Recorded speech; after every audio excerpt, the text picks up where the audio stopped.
I do believe we're live, guys and girls. So, how the blooming devil are you? We got some madness in store this week. It's been an insane week. I hope you can hear me nice and loud and clear. I hope you've got your coffee or drink or beverage of whatever sorts it is. I hope you tuned into us by now. I'm going to see the live comments popping off. I can almost guarantee it. I can see 2 people have already commented. But again, if you're here, let me know. I know that there's latency on this camera and it sucks, but never mind, man. In those famous words, the show must go on. And what a show it is going to be this evening. I'm buzzing for it. If you've been watching the vlogs, you know it's been a heavy week, but never mind. We're here now, and I want to just try you out on a little something, you know? So let's got a little something that I'm going to bring to you and see how you guys feel about this. Because from now on out, I'm going to roll this before we have this. The following program is brought to you in living color. Spread the word.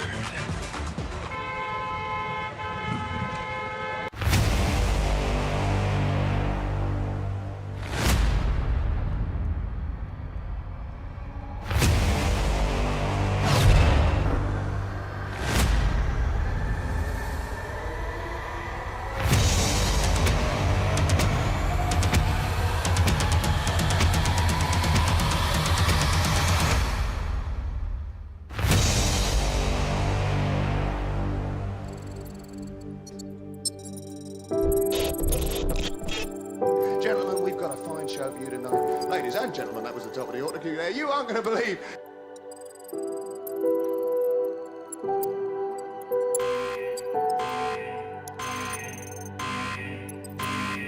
Turn around to your right. I don't want to go into the sun. I'm going to come over.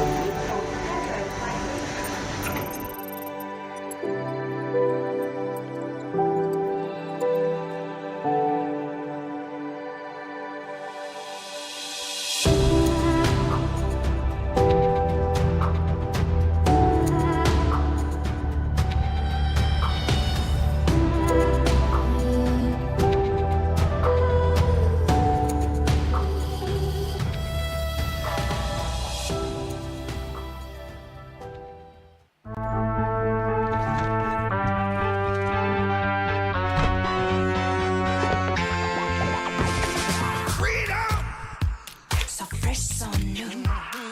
Freedom! It's all for you. All for you. Freedom! Keep your ear to the ground. Talking about the freedom! It's the best show.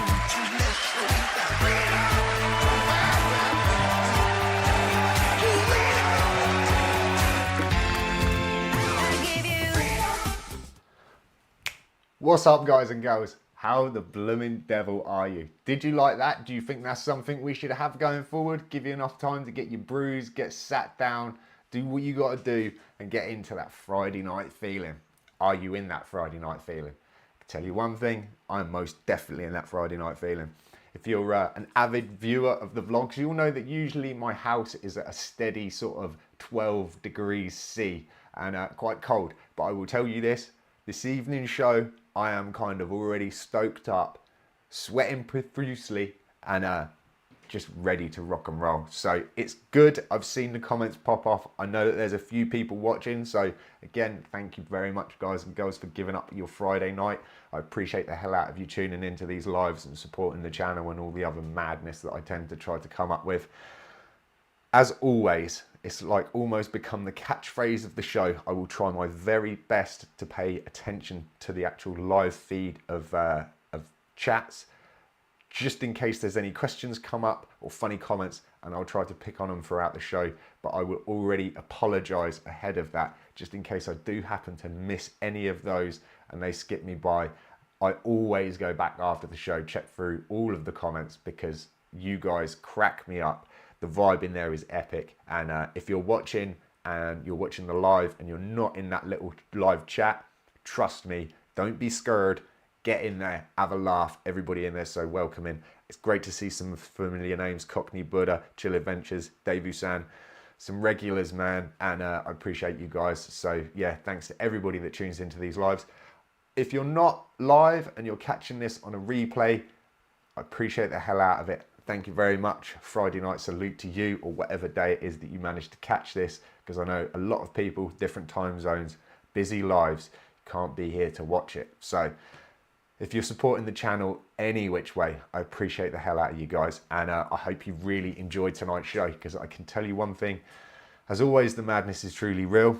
If you've been watching the vlogs, it's been quite solemn. It's been a bit of a stressful week. It's only been things that I've kind of done to myself, shall we say.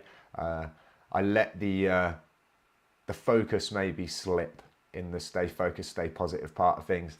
And don't know, man, just turned a little bit inward and inward in all the negative ways possible. And let's just say it's been a bit gloomy. Maybe it's the Friday night. Maybe it's the Aloha spirit. Maybe it's the lay. Maybe it might just be the surfing gonk. I don't know what it is. The vibe is high, and I have a sneaky suspicion why the excitement is up there. But yeah, I just hope that's going to come through the camera. I hope you guys are excited wherever you are in the world watching. And yeah, man, it's going to be a good show. It might be a little bit frantic and a little bit rushed, because I'm almost like a kid on Christmas. Saying that, hey man, it's already well underway. I don't know how festive you guys and girls are feeling. I even put on the Christmas tree lights. Check me out. Yes, the madness is truly real, and I'm trying my very darndest to be festive with my gonk, my one decoration that I own, and illuminating all of Andrew's amazing decoration and festive work with all the garlands. If I had a mobile camera, which we may have in coming days, weeks, shall we say, I'd take you for an elaborate look around the little festive field that is my front room at the minute. But that'll have to wait till another episode. On that, I hope you're well, and I hope you're already set, steadied, and pretty much ready to rock and roll. You know that they're coming soon. I don't want to rush you, and I don't want to overexcite you. But yes, the glasses will be making an appearance. You know it's only right. Until then, don't forget, if you haven't already, and I hate saying it, hit that little like bell and hit the notification bell and the like, just because, again, YouTube, the machine, the algorithm, it likes it when you do it. I like it when you do it, and I appreciate the hell out of it, but I don't like asking for it, but I need to, because it's like, it's the game, man. That's what you've got to do these days, and I don't like doing it, but it does seem to pay dividends. The other interesting fact that I've been wanting to play with a little bit in the vlog, and I'm going to give you this as an exclusive. Now, I've heard if you mention that S word in a video, even if it's pre-recorded, it actually makes the tiny little button down there do like a little rainbow colour flashy thing. So I'm going to try it in the vlog tomorrow, so you will see that Sunday's upload. And we'll try it. I'll mention that the forbidden S word in the video and see if the little button lights up and does a little flashy thing. Hey, wonders of modern technology, eh? That's a whole different story for a different day. But we're going to see if we can be completely pro. I've already done pretty good this week. I haven't gone live an hour early. Thumbs up. I've got the lay, the hair's down, the coffee's brewed. Can we keep this momentum rolling, and can we go full official and have the news finished on the hour mark like they do on those big productions? Who blooming well knows? There's only one way to find out. You know what time it is.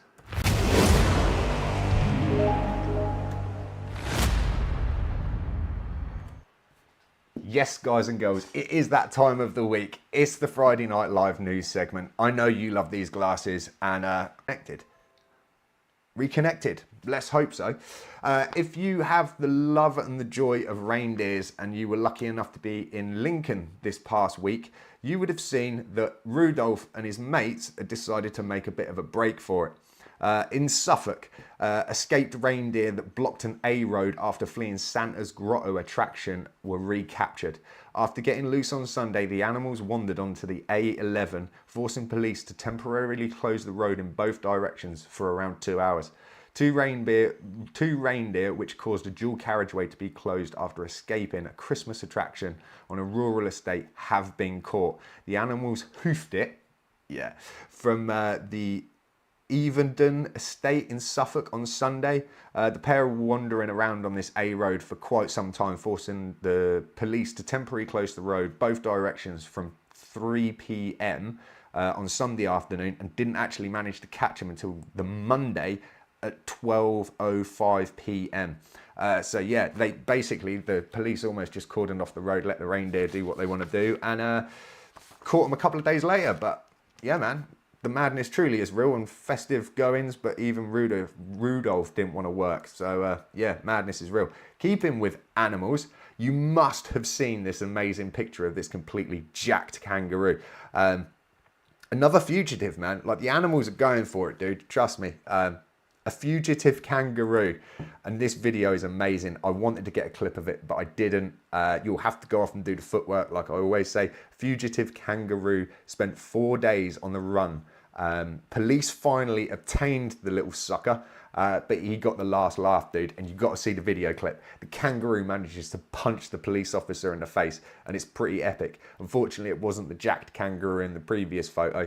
A 4-year-old kangaroo went missing last Thursday, made a 15-hour while making a 15-hour transit from Ontario to a zoo in Quebec. Canadian police have been given special training on how to handle kangaroos and zoned in on the fugitive when they were alerted to the sighting in Oshawa, yeah, not even going to pronounce that because I'm awful at pronunciation, 40 miles east of Toronto.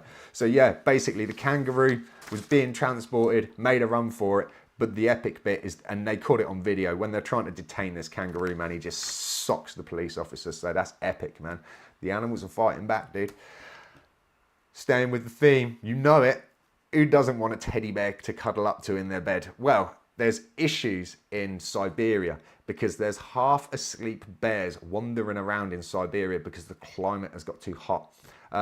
Bears are struggling to hibernate due to the abnormal warm weather in Russia, in the Amur region. They're wandering around in the days, having suppressed their metabolism in preparation for winter. Bears in Siberia are running around half asleep following abnormal high temperatures this fall. According to the Department of Protection of Wildlife and the Amur region, the bears are ready to hibernate, having accumulated their fat reserves needed to sleep through the winter, but warm temperatures, and this article came out in November, have kept them basically way past their bedtimes.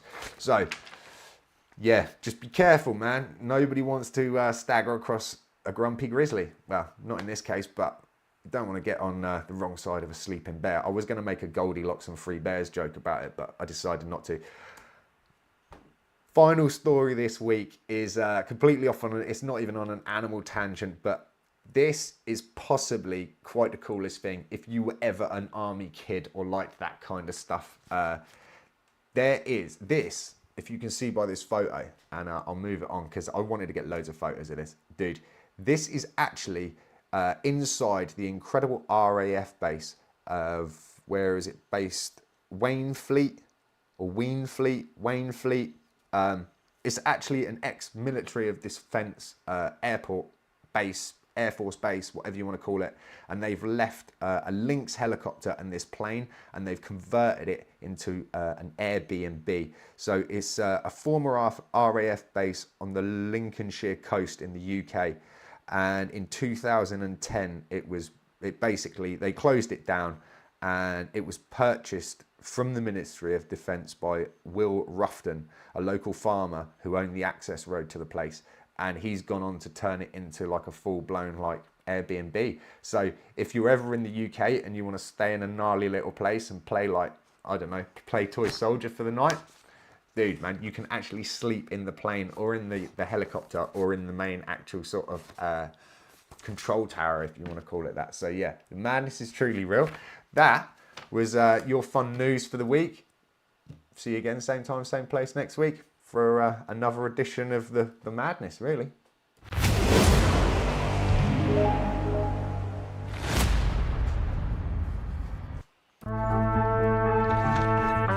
Good evening, ladies and gentlemen. You are now tuned in to Friday Night Live with the Grom. Well, did we do it justice? I was kind of rushing through the stories. We hit it, but we hit it on the hour mark. That was the 11 o'clock news for this week. So, yeah, awesome, dude. That RAF base, I'm not going to lie, I might have to have a little looky up on that, because what a place to stay. There's a few quirky places in the UK that have been converted into Airbnbs. I know that there's one sort of up north, or in the Midlands at least, which used to be an old post office, but it's actually now been bought by like an independent dude, just a normal local, if you want to call him that.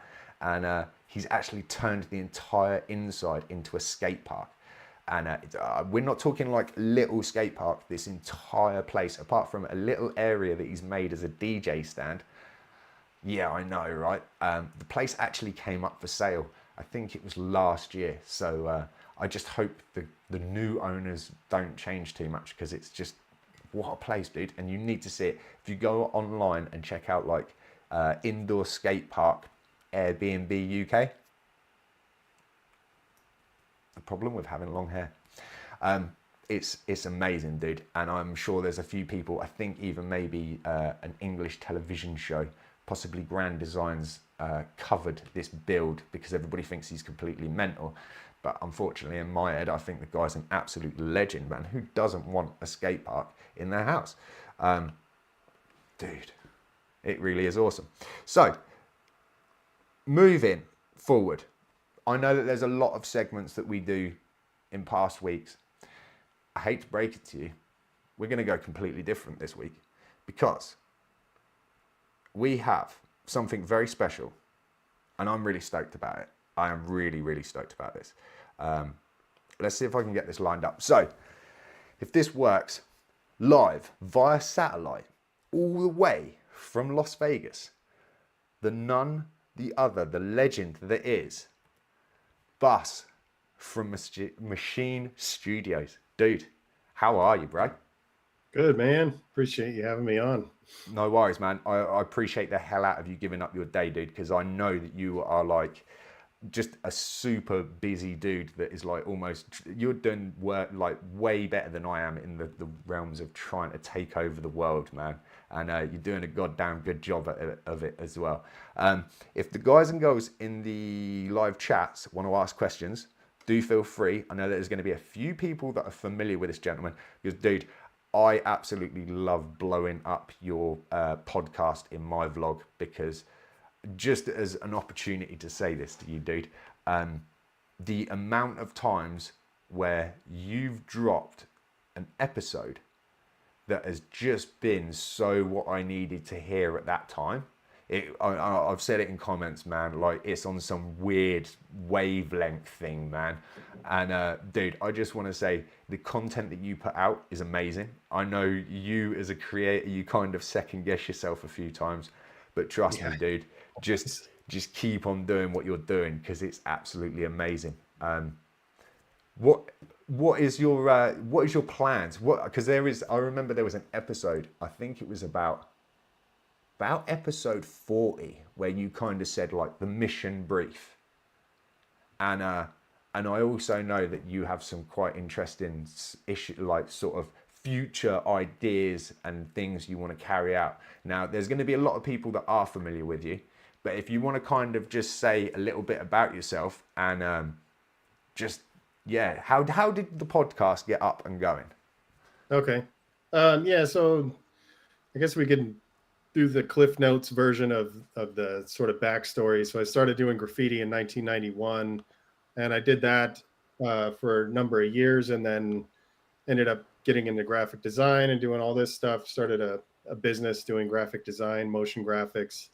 And then around 2014, I started wanting to give back to the graffiti culture, because I had I'd stepped away from the graffiti culture in order to build my career. And in doing that, I kind of like, you know, it's hard to explain. Like I kind of became, you know, more professional. Like I've always been responsible, like showing up to work on time and shit like that.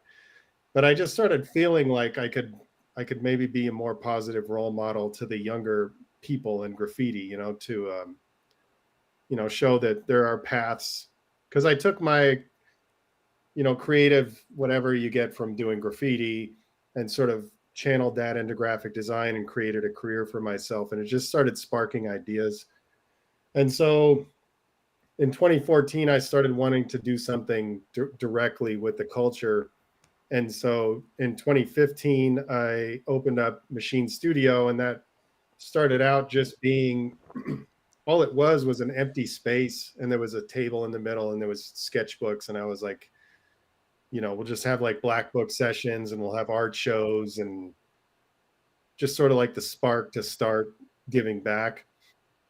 And I just lived in the back. Like I had this really weird existence because I was pretty successful in the motion graphics industry. So I bought a house. It was a very comfortable life, and it was a small house, but it was nice, and I just sort of uprooted everything, and I was like, I'm going to go all in and try to do this shit. So I ended up living in the back, if you look at the pictures of this place, like there was no shower, there was no kitchen. It was just like, and I remember hearing, I don't want to cut in because I'm loving the where you're going with this, dude. I remember hearing you say about this in one of the episodes where you were like, you just sort of lived almost this gnarly sort of hermit life where there, like you were saying, there was no shower, like you took yourself back to like absolute basics. Yeah. And one thing that I do want to kind of endeavor to ask is, what were you at? So before you said, like, what was it, 2015 you went Machine Studios? What were you doing prior that? You said about the motion graphics. Was that like a full-time job for you? Yeah, I had a motion graphics business. So we were doing like a ton of animations and visual effects for television shows. So a lot of the, I don't know if you guys have the same channels over there, but it was like a lot of the American cable channels. So like Discovery Channel, History Channel, all of these kind of like, major cable channels. So we were doing a lot of title animations, that show Ultimate Fighter, maybe I did all the graphics for those. Okay. We did Ultimate Fighter UK at one point, and so like 28 seasons of that. It was just tons of wow of graphics. Yeah. Okay. So you would deep in almost like what I would consider to be like main focused career. I've gone through, because you went through, was it like university for the motion graphics?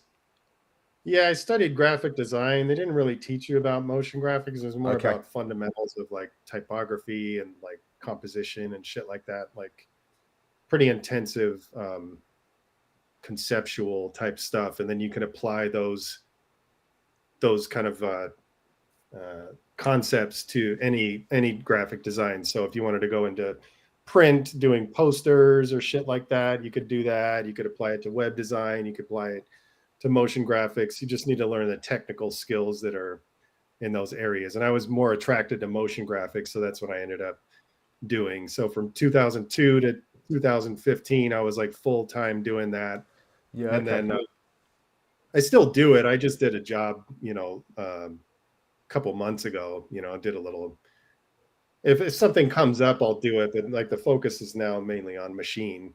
Yeah. Like the money is a lot better. You basically give up what some people, and I just want to tie this in because obviously like you're at 109 episodes, I believe, on the podcast now.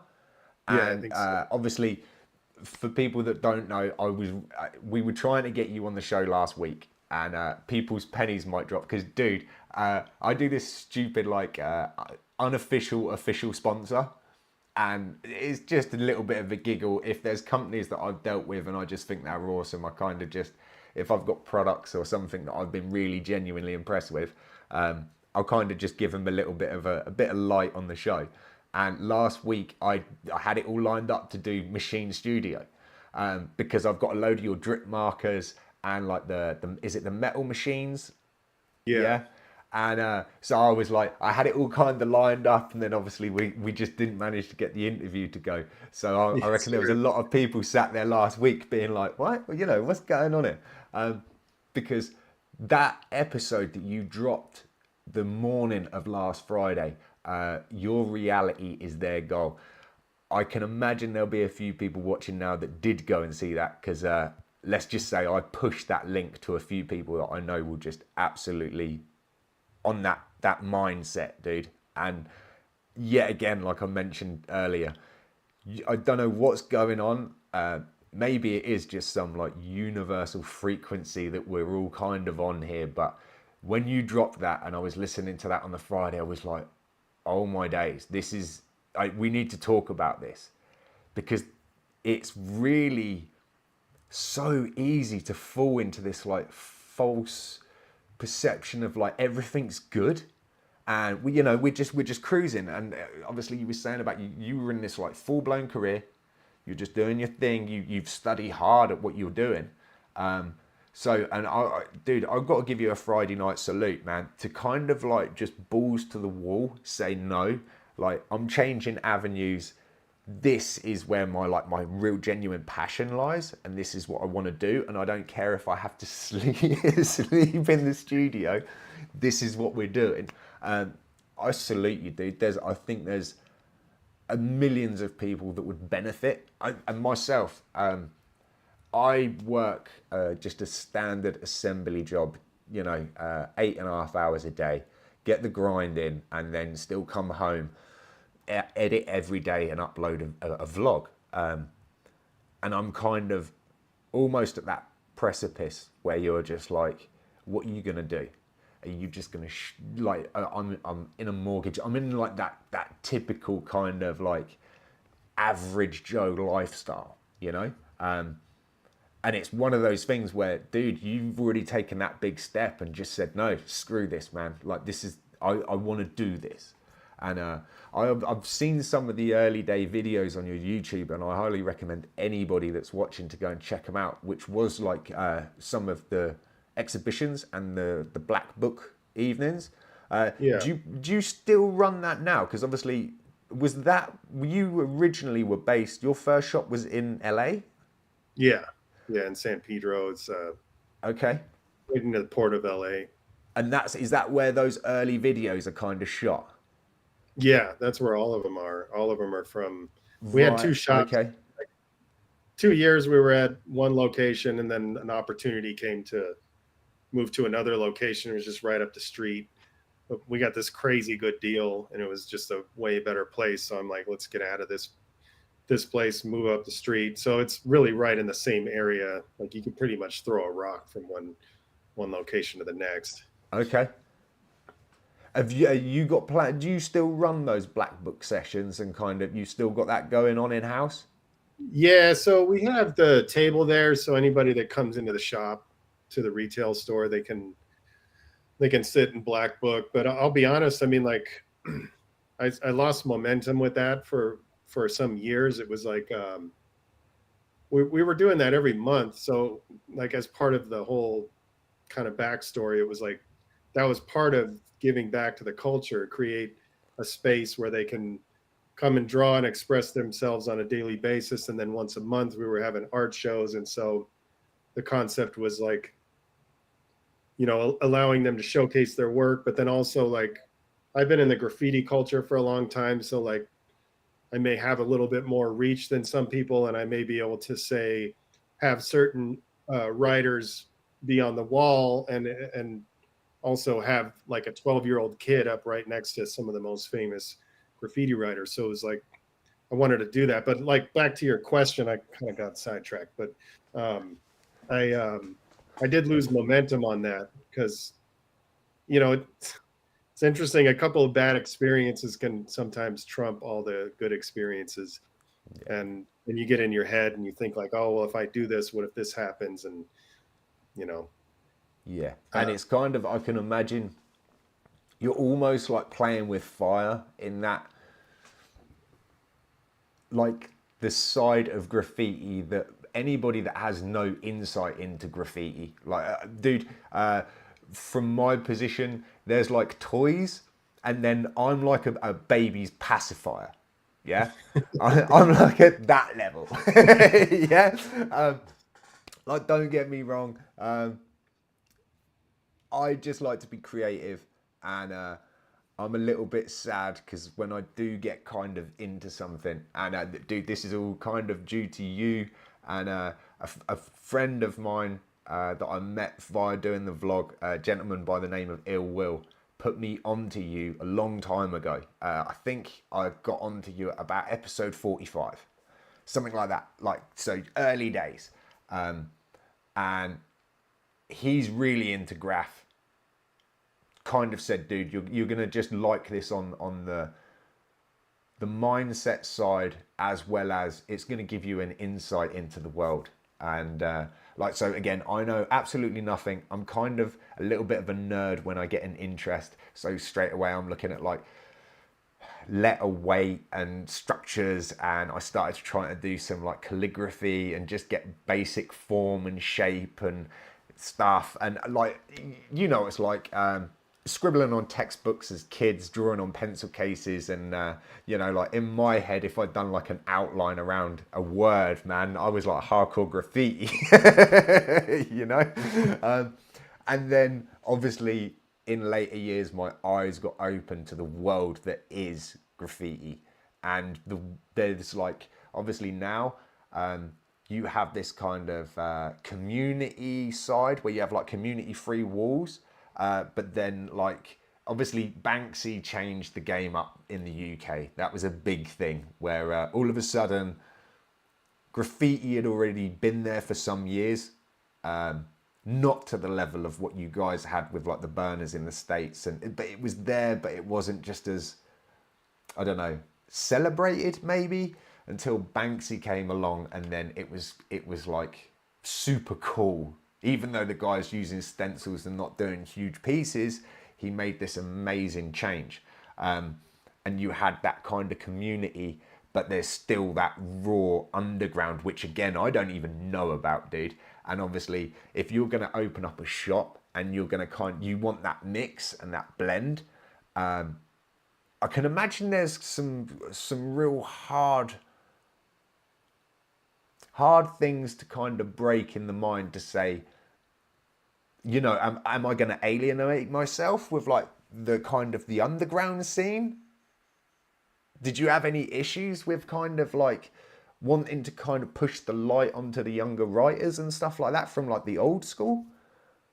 No, because I mean, I've always wanted to keep it authentic, you know? So it's like, even though we advertise and we do all of the corporate type shit that you would do to build an audience and everything, you know, I've always been just like, we're a graph shop, you know, we support the graffiti community. And the more business savvy I got, and I know I said that I ran a business before, but like I just knew how to run that business. I didn't know like about overall business. So like I read a book called Traction, and it talked about you have to create a core focus for your business. And it's like anything that doesn't fit within that core focus, you don't do it. And so I was like, our focus is we provide what graffiti writers need. So if it doesn't fit within that, you know, then we don't do it. Even though we sell like stickers to anybody, you know, even law enforcement has printed stickers with us before. Like we won't turn them away. But we print stickers for graffiti writers. We make products for graffiti writers. If you want to use that stuff for other things, that's cool. And so in terms of like your question of alienating or kind of riding the fence, I guess that's kind of what you mean, like losing credibility of being like a street writer, you know, or having a business, you know. I don't think, I was never really all that worried about it, because I was like, it's going to be authentic to the graffiti culture. You know, we're not trying to, you know, a lot of times a business, and I don't know another term, but they almost like elevate away, and I don't really consider it elevating. They drift away from graffiti. They'll start to They'll go where the income is, man. They'll go with like whatever's making the money, instead of staying with like the passion and the love of it. Yeah, and I don't have a problem with that. You run your business however you want. But like for us, it was just like, we're going to stay we're going to stay authentic to the graph culture, and everything that we do is about giving back to the graph culture. So I don't see why people will find reasons to hate you for whatever the fuck you do. But it's we do everything we do for the graph culture. We provide opportunities for young kids coming up, and all this kind of stuff. So I mean, I feel like maintaining that authenticity was never really all that worried about it. Yeah. And again, it's one of those things. So I was like, dude, I've been quite eclectic with music, but in all, I think my biggest amount of time spent was hip hop. Like hip hop was something that when I first heard scratching on a record, man, it done me. It triggered something really stupid in my head, and I was fascinated. And obviously throughout the years, like I got a really I am happy to say I have a vinyl addiction. I am a vinyl junkie. I am seeing counsel for it. It's fine. Literally just had one turn up the other day. But one of those fundamentals of hip hop is graffiti. And so it's been kind of close to me, but it's always been at the side. And it's, like I say, I've kind of dabbled in it, and I've always had, man, I don't know, you just can't not see a good piece, or not even necessarily a good piece, just like a throwy or something. And if it's dope, you're just like, yeah, man, that's awesome. Like, and I'm still at that level where I'm like, I've listened to your show and I've seen a load of your like demonstration and just, product vids. And I look at the way that you do like cutbacks and little bits and it blows my mind, because it's like magic to me. I'm at that level where I know a little something, but I still don't know nothing. And so all of it is just like, it's just fascinating. It's like a kid seeing something for the first time, And so I did just see, there's a gentleman in the chat said, Dan Kov said, could I ask Bus? And it's just sort of hidden. Ask Bus, is there some resources or advice on learning graffiti techniques? So, dude, I hate to mess that question up, Dan. It's just hidden behind the love heart on my screen because it's not showing up. But I'm assuming he's asking, without actually getting some people to help tutor you. Obviously, there's a lot of stuff online these days, and you can obtain stuff so easily. But what's your advice, Bus? If you want to learn, if you're like me, if you're below the toy level and you are a mere pacifier in the graffiti culture, where do you go? How do you start?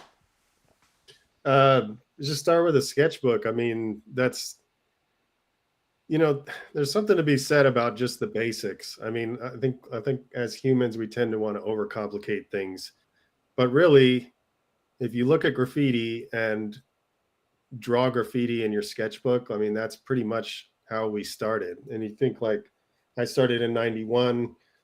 The internet existed for like corporate and government people and shit, but there was no, some years later, the internet, way before social media, like, you got to think you're in this position now where you have the opportunity to see graffiti from all over the world with a device that's in your pocket at all times. Like before, and I'm not trying to be like, in my day, we had to fucking this and that. There's something about it, dude. Like, and I was lucky to get some experience of life before the internet. I was born in like 84. So I didn't get like the full glory days, but I did have quite a considerable amount of time even before the joys of dial-up. And it is one of those things, dude. You had to get up and get out to do and see. And I think there is something missing in that these days, because it gets you talking to somebody. You have to interact. even if you go to see that piece or go and find something, and that doesn't even just stay with graffiti. It was like, you want to kick a football about, you have to go and kick a football about. Before you know it, you'll find other people that are kicking a football about, you know. And it's like-minded people attract like-minded people. And Yeah. dude, like you, where did you? Because did you always grow up in LA? No, I was in the suburbs, like outside of LA when I was a kid. So I was a little late into graph. So I started when I was around 17, which most people start younger, at least back then, you know.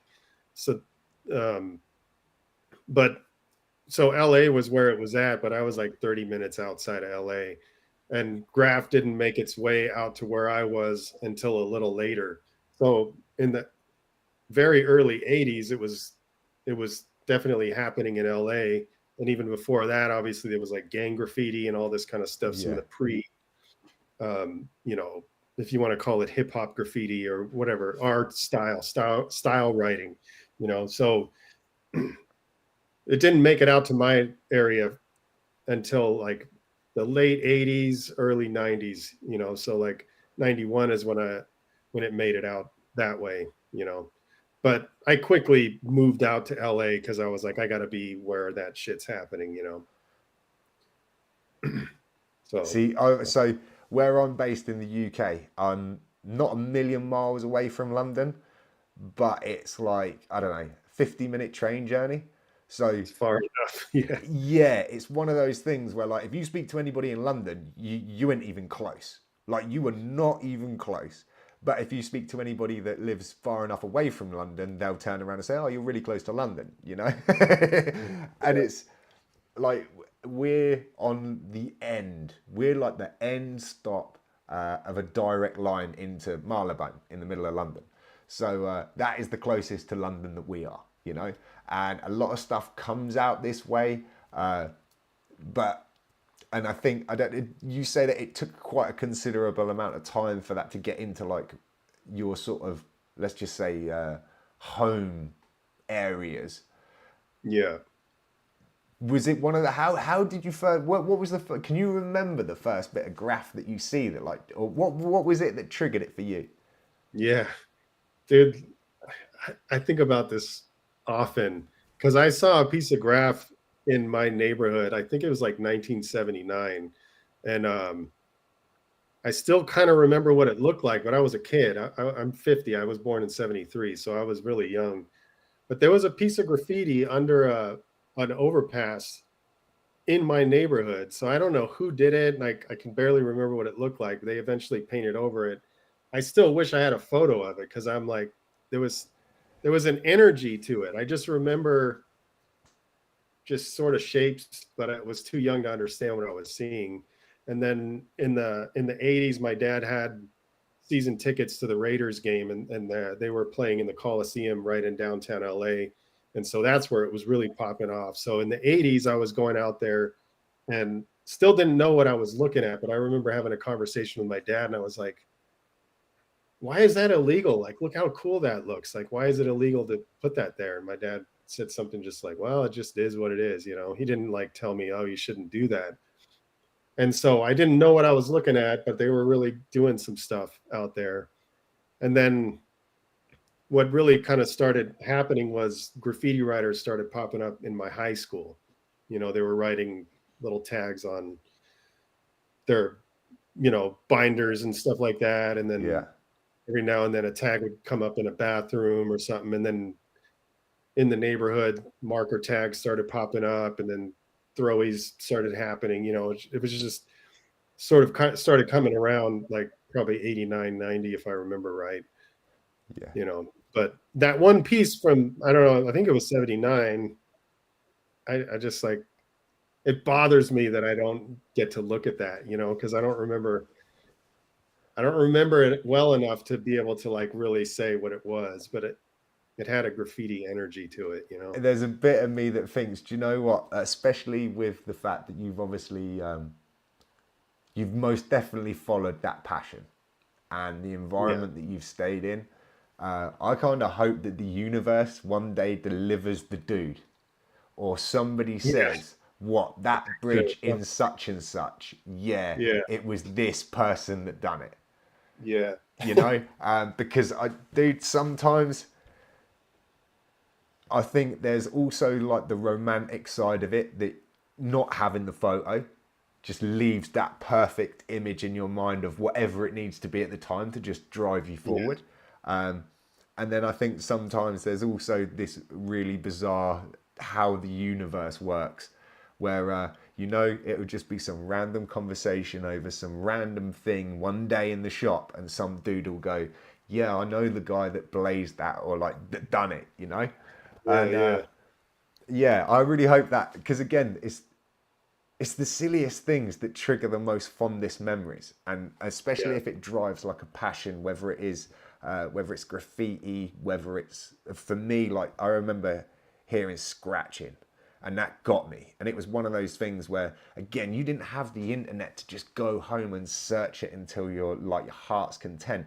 You know, you heard it once on a radio and it was just gone. Graph was very much the same for me, where I originally lived, there was like a lot of little alleyways and stuff that would lead you into the main hub of the town. And so, of course, they get tagged up. And you know, we're talking some very rudimental tags, nothing amazing. And again, I think probably something similar to yourself. It wasn't until I was actually in secondary school where one of the guys that was in a few of my classes had obviously started to take a great interest in graffiti. And I believe there was a couple of mags at the time that you could get in the UK. And so he was at a stage where he was like, man, I still look at some pieces and I struggle to break down the letter structure and actually see what the goddamn thing's saying.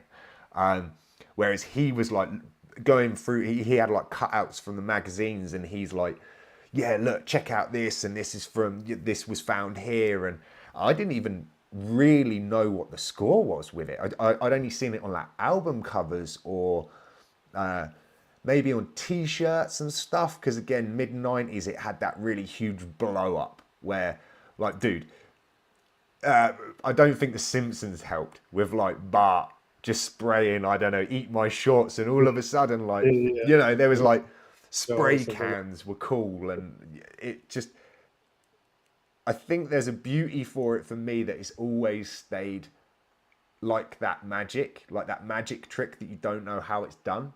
And especially when I see stuff like, so when you done the 3-point perspective video, it's like, I'd done that in art class, but it wasn't as cool as when you done it, right? So like, dude, straight away, and it's a shame I haven't even got one to show you.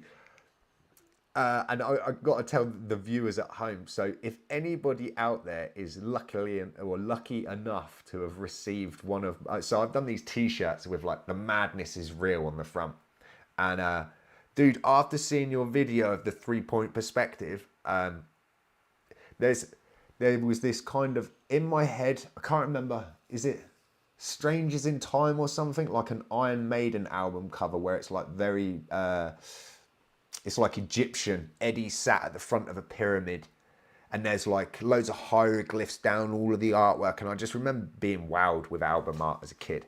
And I see that 3-point perspective, and straight away I had to turn the Grom into basically like some ancient Egyptian lettering with like the hieroglyphs down the side.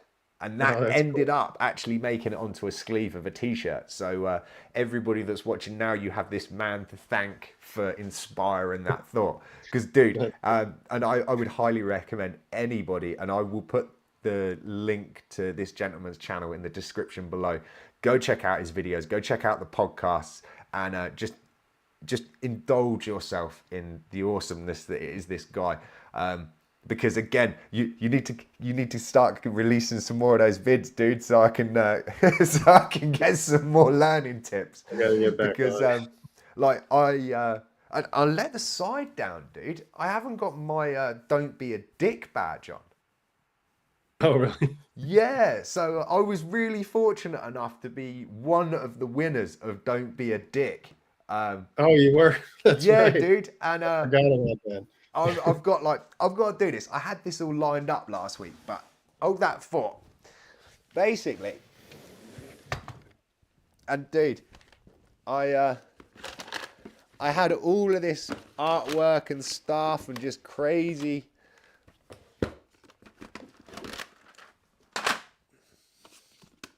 There it is. Again.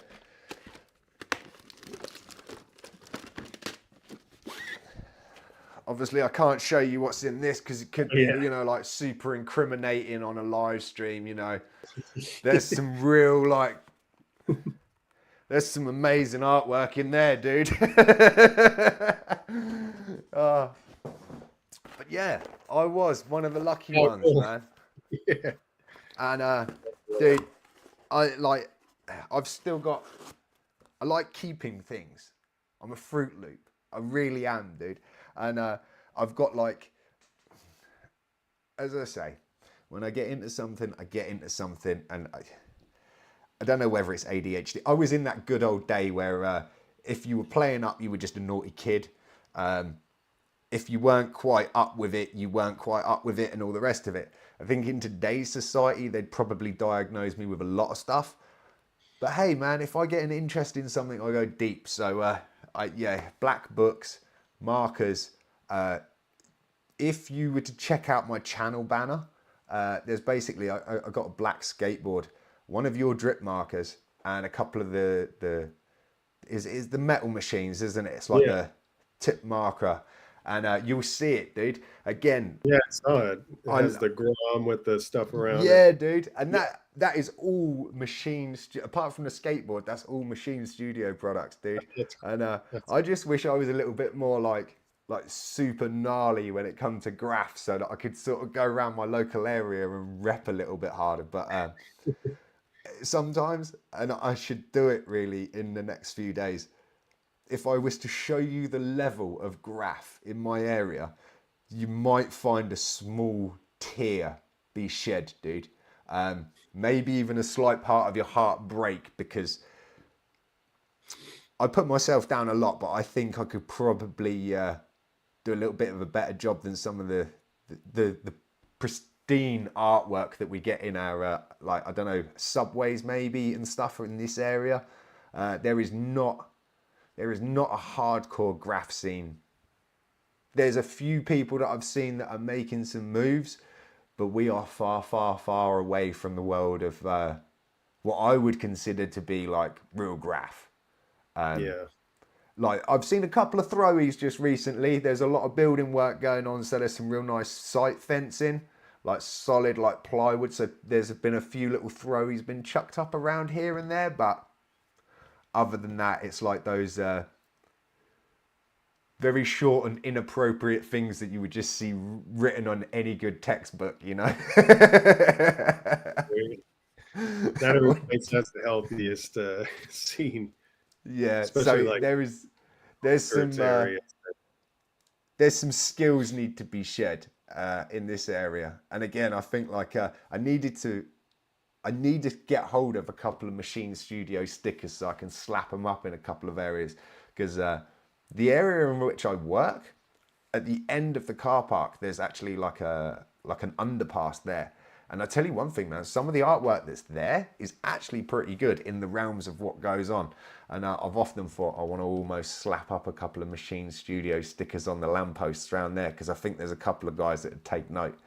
They're probably already on you, dude. I don't know. Yeah, I need to hit you up. There is some madness in the fact that I'm hoping to get out to the US next year. And list of visits that I'm making is slowly getting so long that it's just crazy. And I think I'm going to end up having to live out there by the time that I've caught up with everyone, man. So I looked online, and whereabouts is because I see one shop is based in Las Vegas. Yeah. And do you still have a shop or premises in LA? No, we ended up consolidating everything into Las Vegas, pretty much the very end of last year, beginning of this year. We had two shops for a while. We had the main shop in San Pedro, and then we had a small location out here in Vegas, and over time it just started to make more sense. It's kind of a long story about California is getting real weird, so I'm like, I don't want to participate in what's going on out there. So I figured it'd be a healthy move, as much as it sucked to close down, kind of like the the sort of thing that sparked the whole thing. But you got to keep moving, and so yeah, we're just in Vegas now. Yeah, because I'm not too sure. I haven't seen his name in the chats, but there's a gentleman that he currently lives in Whittier, in just outside of LA. And, Yeah. so I've got to go visit that kind of area. And I was looking, and I think it's like a 2-hour drive out to you guys, but we will have to see, man. You might see some Fruit Loop turn up at your shop one day in a Hawaiian shirt, man. Man. Who knows? Come through. But what does the future hold for Machine Studio, dude? What's your plans? What's your give us the inside tips on the cunning plan that is taking over the world.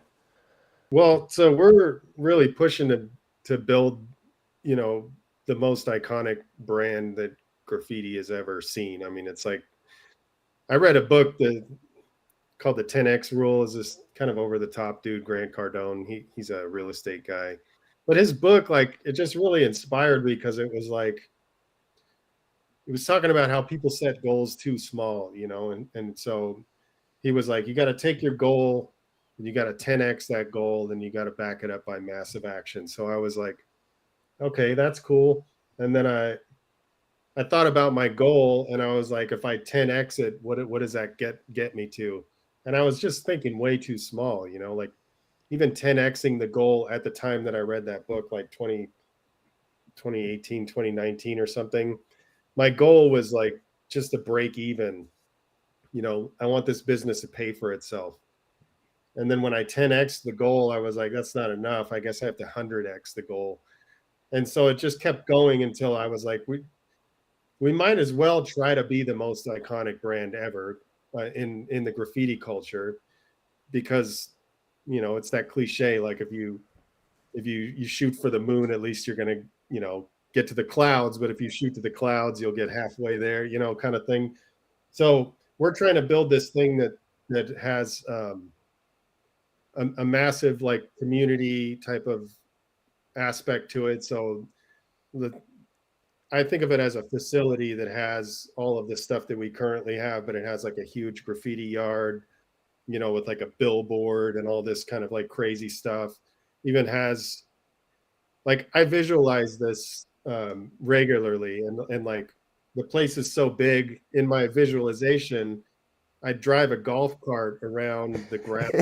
Yeah, dude. So a lot of times I'll pull up at the spot, and I'll walk into the facility, and I'll talk to people, and then I'll go out to the warehouse, I'll talk to people, and then I'll hop in a go-kart and I'll drive around the yard. And there's even like a little area where there's like little Airbnb type of bungalows so that we can fly in artists from all over the world and have them paint our yard and do art shows and teach people stuff. Like, it's just this big, huge thing. I mean, I could talk about it for quite a long time, but it's, Dude, I'm loving it, man. I love it. And I don't want this to sound like a knockdown, but I love it for the fact that at the age you are still dreaming so big. Oh, yeah. Because, dude, I work with so many people that are probably even between mine and your age, and they're already settled, man. They're like, this is me. Yeah, no way, man. Yeah. And like, I started to sink into that. Like, when I was doing the motion graphic stuff, I was like, all right, this is what I'm going to do.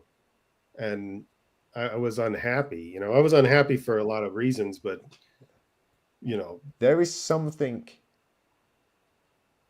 And so I don't know if you're familiar with a book called Brave New World. It sounds familiar.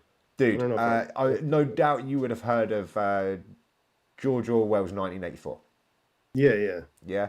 Now, I, for the first time, listened to that as an audiobook at the beginning of like this year or the end of last year. It was one of those things where Bad obviously, time to listen to that book. we'll say that again. It's a pretty scary time to listen to that book, So, honestly. and this is what I mean. There'd been so much hype. I'd been aware of the book for a hell of a long time. The year I was born, dude. So again, there's this kind of weird thing, and so many people that I know have referenced it over the years. Obviously, 2020 happened, and there was this huge kind of revival, or like all eyes on that book, and so I thought, okay, let's do it justice. Sit down, dude. I got like 8.5 hours a day where I'm just head down, putting nuts and bolts together. So why not make the very best of my time?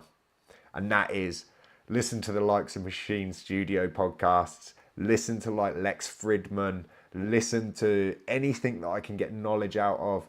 I listened to Carl Sagan's Cosmos, done like a little bit of 1980, well, finished 1984, and then was sort of lost. And I was listening to a podcast the other day, and it was between Lex Fridman and Elon Musk, and they kept referencing this drug Soma, and then they were kept saying about how, oh, you know, would you or wouldn't you want it to be like Brave New World? And instantly I was like, right, okay, cut listening to this podcast. I need to go and what are they going on about? And I cannot stress to you how, don't get me wrong, man, I loved 1984 and the rhetoric that has kind of lived on from it, you know, Big Brother, what is it? Hate speech and you know, just all the mind control and all the madness and the kind of the suppression. I can never remember the head dude in that book, but where he's talking about saying everybody else went wrong because we know the true value of what power is, and we don't differ from that. Power is power, and we will do everything and anything and everything to keep power. And yeah, dude, just like you said, especially off the back of like 2020 and a lot of other things that are obviously going on in the world at the minute, you're like, dude, that book is very apparent. I listened to this Brave New World and I was absolutely shocked. I can't honestly tell you if this book was written before or after, but I do know it was written in very similar time too. And just as a kind of, I don't want to give the story away because I just know if you cane it on an audio book, dude, it will just blow your mind to the fact that I want to say it was around the 40s, late 40s, maybe after the Second World War it was written. And this guy is discussing contraception. He's discussing genetic kind of modification, or like, you know, basically building humans, dude, and building specific humans to fit certain groups, to fall into classes. And that's only just the very tip of the iceberg, I would say. But I came away from that listening to it and just thinking, oh my God, like if we're going to go comparisons here, you've got 1984, which was pretty close, and it's an amazing projection of what the future could have been when written in that time. And then you listen to Brave New World and you're like, oh my God, dude, that guy really hit a few nails on the head. So I'd highly recommend that as a complete mind pickler. Awfully, I've completely gone off a tangent and completely forgotten the point that I was going to go down. I do that all the time, dude. I know, and that's a nice ring around because I love it, man. I love it when you speak on the podcast and like halfway through you'll be like, oh, I don't even know where my fucking head's going, man. Like oh yeah. Shit. But I think that is something that like never lose, dude. This is kind of where we were at before, and in the case that I love the fact that you are dreaming so big, and that like when you turn around and you say, dude, I can see this site being big enough that I need to drive a golf cart around on, and that you want to have like basically holiday lets and just get like just build this huge community. That is right up my street, dude. That's the kind of, when I see other people, and there was the point that I was coming back to. In this book, the guy is saying, aren't we here for more than this? To just serve a purpose in a job like a machine. Yeah. You know? But again, it's suppressed. It's like knocked out of you. And I'm just one of those people that, don't get me wrong, I love to work hard. I was always told, if you want anything in life, you work hard for it and you'll get it. But there's this other underlying thing where passion is such a huge thing. And again, if you can find a career in a hobby that you love, you're never going to work a day in your life, kind of thing, you know? And so for you to have done that mainstream career, said, no, this is what we're doing, and then like you were saying, you were like 10x'd it, and 10x weren't enough, we're going to go like 100x. Dude, if you go full like facility, I think you're going like 1000x maybe, because yeah, I ended up like I couldn't exit enough. I was like, this, because breaking even, like, just for context, if you're looking at it dollars and cents, like that's not why we're doing it, but you need money to do shit. So I had a conversation with the girl that was working for me, and I whiteboarded out, like, we need this much to break even every month. And we were both looking at each other like, and this is fixed mindset before I knew what a fixed mindset was. It was like, I was like, there's no fucking way we're ever going to do that. There's no way we're going to make that number every month. And we almost hit that in a day last week, like that number that I felt like we couldn't do in a month. Like, it's going to be a while before we're hitting that in a day. But I mean, we're doing that two times that number every week that I didn't think we could do in a month. And that was the power of that simple concept of like, you know, put your goals, make them much bigger, and then put that action behind it. Because like, you could put all the goals and be, I'm gonna million X my goals, and then if you don't do anything, obviously nothing's gonna happen. But yeah, you know. Well, you see, funny you're saying about like George Orwell and the rhetoric that he's kind of left behind. Dude, you as an individual have left me with kind of a rhetoric, and this is the 10x, the open mindset, the power list. There's like, I should have made a whole list of all of the terminology. Stoicism, I'd never heard, and even so, I was working with a guy that had studied and passed quite high grade in philosophy, and so I love thinking outside the box. I like to have an in-depth debate or conversation with anybody that's willing to have an in-depth, or it's nice to kind of just get to learn people's minds if they have sort of similar interests.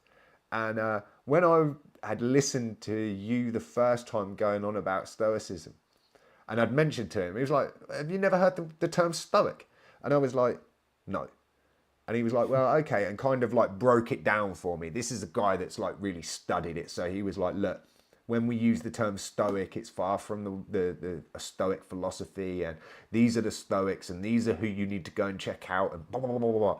And yeah, again, dude, the rabbit hole. But obviously you, I think in one of the early episodes where you started to talk about Marcus Aurelius and meditations. Mm-hmm. And at the time, man, I was like, so you were taking sort of, let's just say bullet points from it. And I was like, oh my God. And I never, out of all of the philosophies or religions, like I'm very out there in the fact that when it comes to religious beliefs, man, I don't know nothing. I am open to everything. And if it makes you a better, more honest and humbled person, then all the power to you, whichever religion it is that you're into. when I heard about Stoicism and when I heard there's Marcus Aurelius and then who was the other guy? There was like a slave, I believe, that Yeah, Epictetus. Epictetus. And Yeah, dude, between those two extremes of individuals on like a class scale, yeah, it's insane.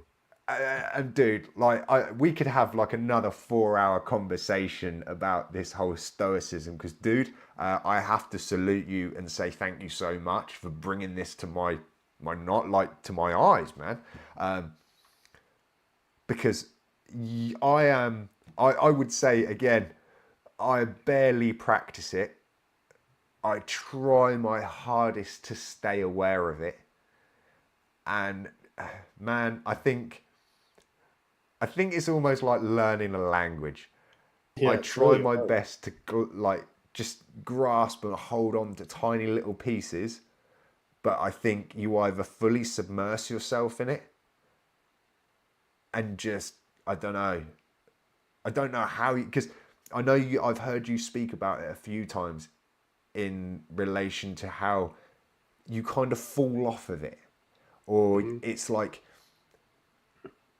you just said it earlier when you were saying I was in such like a closed mindset, and Yeah, I know just recently you were saying about the things that you can control to can't control in one of the podcasts, and yeah, how you've been stressing out at work. I think it was when one of the machines went down, and there was like a whole knock on of effects, yeah.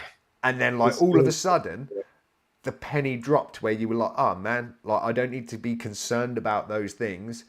This is how, and I just want to. Have you got? I know you do this power list. Have you got like a notice board or something that triggers you back to those stoic thoughts, or is it something that just comes across your mind and like blindsides you? it's exactly that. It just comes in like that time. I know what conversation. Well, it's not a conversation. It's me talking about that shit. But it was like I remember exactly the. I was sitting at this desk and I was like just losing it because I was like, this year has been just crazy for my business and all this weird stuff has been happening.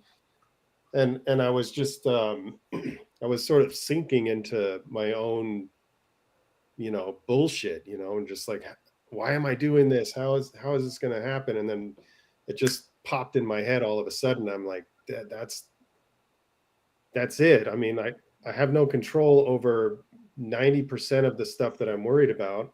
So the only thing I can do is the only thing I should do is put my energy on the things I can control. And those are the things that are going to push me past all of the things that I'm worried about. And it's like, this shit is thousands of years old. So it's like I've been reading Meditations again.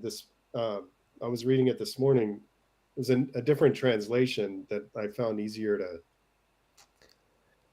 really understand. important. That was something that my friend Yeah, Russ pointed out to me, where he's like, you need to find somebody that's done a good job at this. Because I think he had to study meditations, and he was like, dude, you end up it's like almost understanding Shakespeare. You it's first hard. of all Yeah, need to go and break down the whole language that's used in this.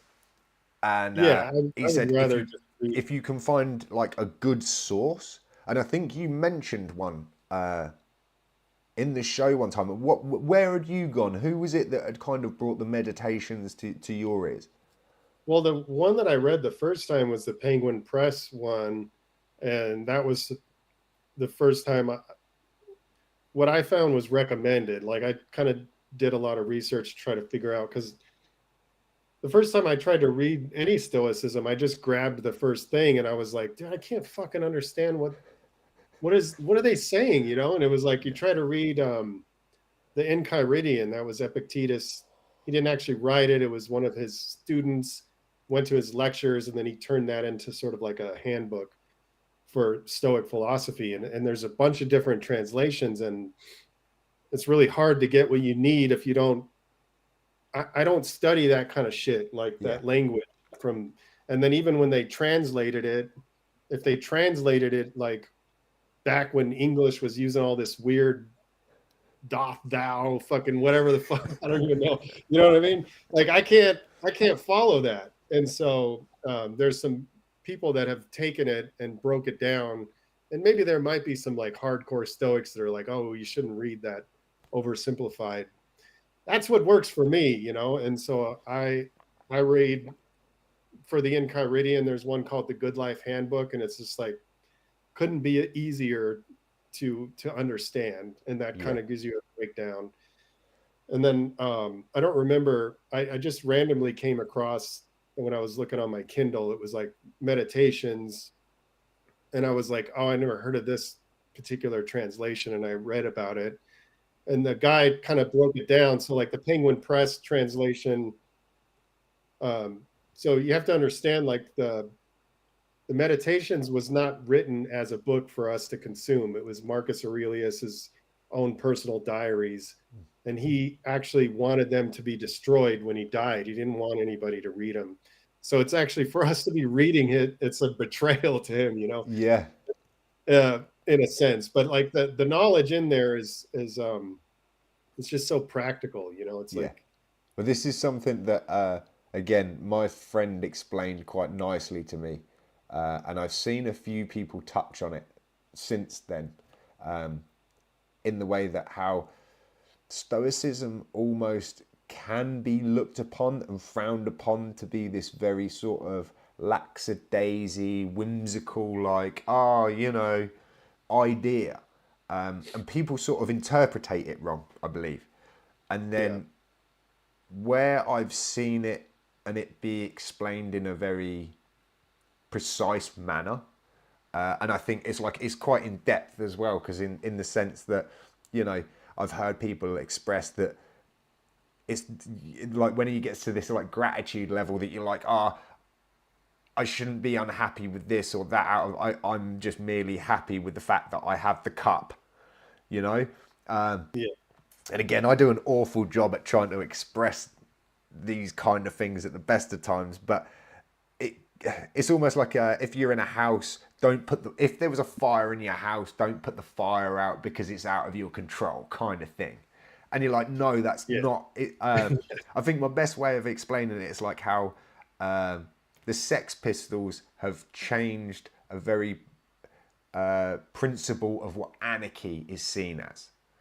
And it's kind of like, you talk to a lot of people and they'll say anarchy is just like, you know, burn everything, F the police, like down with the system. And you're like, no, dude, that's chaos, you know? And I think it's a very similar thing with like anarchy as it is with Stoicism. People kind of read into it very lightly and have this warped illusion of what it means. And then there's some people that almost know it before they come across it. A bit like you said, where you were like, no, I haven't got anything. I was just sat at this desk, and it sort of just like blindsided me that you're like, yeah, these principles just fall into place. It's almost like sometimes when I read some of the Stoic stuff, it's almost like physics. It's not that you have to prove it or disprove it. It is. In this really gnarly way. And it still pickles my head that I just wish it would stay in my head a bit more. Well, I think they say that all throughout the writing, that, well, not all throughout it, but they consider everybody, even people like Marcus Aurelius and Epictetus, they still consider them, I mean, obviously not still because they're dead, but like they were students of the philosophy. They weren't what's called a sage. And a sage, according to them, is like the people that have mastered it. And according to like the ancient Stoics, there was only one person that did, and that was Socrates, that mastered the philosophy. So if Marcus Aurelius was still a student of this philosophy, then you and I, you know, you know what I'm saying? Like, what chance do we have to become sages? But I don't know. That's probably not the right way to look at it. But you're touching on a lot of stuff that I notice about Stoic philosophy. And one thing that somebody brought up, and I wasn't like paying attention to the wording enough to be able to like have a conversation. But he said, what I don't understand is like, how do you not care about the things that are within your control? And like, I didn't pick up on the idea that like, he said, you don't care about the things that are out of your control. And that's not what it is. You're not supposed to be apathetic to those things that are out of your control. So like, I have no control about genocide happening in some country that I've never been to.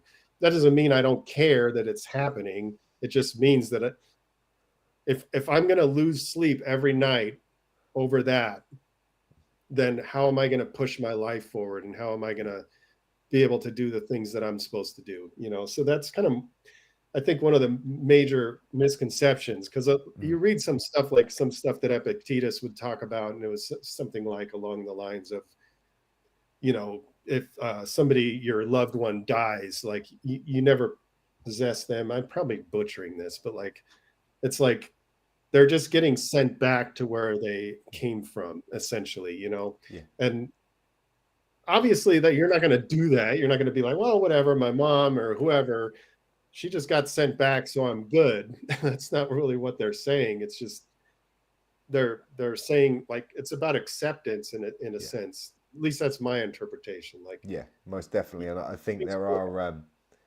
and that's that exact same thing where I don't know. Maybe it is something to do with the mindset of individuals and in which how they interpretate it. Some people just see it and they're just like, eh. And then there's some people that see it and they're like, oh my God. Like, yeah, like exactly like you said, dude. We'll try our very best. We're just going to be like pupils of it. We're just going to study it as best as we can. We're going to kind of like try to retain as much of it as we can. And yeah, okay, there are going to be some times that when stuff arises, all of that completely goes out of the window. The ego, the emotions take over, and everything just goes out the window. Yeah, you forget I forgot that I study this shit. I forgot that I decided that I'm going to live according to nature and according to Stoic philosophy. I forgot I was doing that because I was pissed or I was stressed out and I didn't sleep last night. But then, you know, that's why, you know, you still read it. Like, even though I've read meditations and I've read the epic Enchiridion, a couple different translations of it. It's not a one and done thing like anything in life. Like, you don't go to the gym one time and you're like, oh, cool, I'm good for life. Like, you got to go all the time. And if you stop going, then all the shit that you did is going to go away. So it's the same thing. You got to keep revisiting it and make sure you keep it top of mind. If I just read one thing on Stoic philosophy and then I never read it again, it would probably eventually stop entering my consciousness when I needed it, you know? So it's just an ongoing, you know, maintenance or whatever, you know? And again, it is that progression of just trying to do a little bit better than I did yesterday. Like a bit better tomorrow than I did yesterday. But a few things that, again, this stoicist kind of vibe is in that case of still being aware of the moment and like don't live in the future because it'll kind of only make you anxious. Don't live in the past because it's only going to stress you out. And trying to like keep all of that balanced in the world and the society that we live in these days is absolute craziness, dude. It really is. Especially with, and I know you've mentioned this in the past, with the essence of just how much data and the input that we have in our lives these days is absolutely crazy, dude. I'm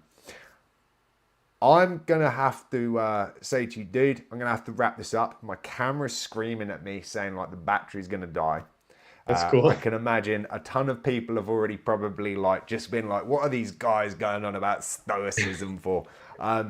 We're out of here. Dude, I just want to say to you, I appreciate the hell out of you. I hope this camera don't die, and if it does, we'll still be in touch. But dude, I appreciate you so much for coming on and doing this. And I hope we can do this again in the future, because Yeah, this has been okay. amazing to have this chat. I will be sure to. Where can we find you, dude? Where can we find you on like Instagram? Yeah, Instagram at bus166. That's where my graffiti stuff is, or you can just find the Graffiti Machine podcast. That Awesome. Well, dude, I'm going to fire all the links to all your stuff in the description below for all the viewers. Again, Bus, it's been absolutely an honor, dude. Seriously, I appreciate you being on here. I'm going to drop you out of the show, and if you want to hang around, we'll catch up in a moment, and I'll just sign off here. So, yeah, dude, appreciate the hell out of you being here. So, guys and girls, the legendary Bus, dude, he is like, go and check him out. The content he puts out on YouTube's phenomenal. What a guest. I hope we can do that again, because I could talk with this guy for hours. His mindset and his want for accomplishment and just being such a good human is phenomenal. I hope you enjoyed the show. I hope to see you the same time, same place next week. 10:45 Friday. Sounds like a plan to me. Now let's see if we can keep the rest of the show together, because guess what? We went crazy, and we've even got an outro for you all. So thanks for being here. Thanks for viewing. Appreciate the hell out of you guys, and have a fantastic weekend. Till next week, stay focused, stay positive, stay safe, and just generally stay awesome.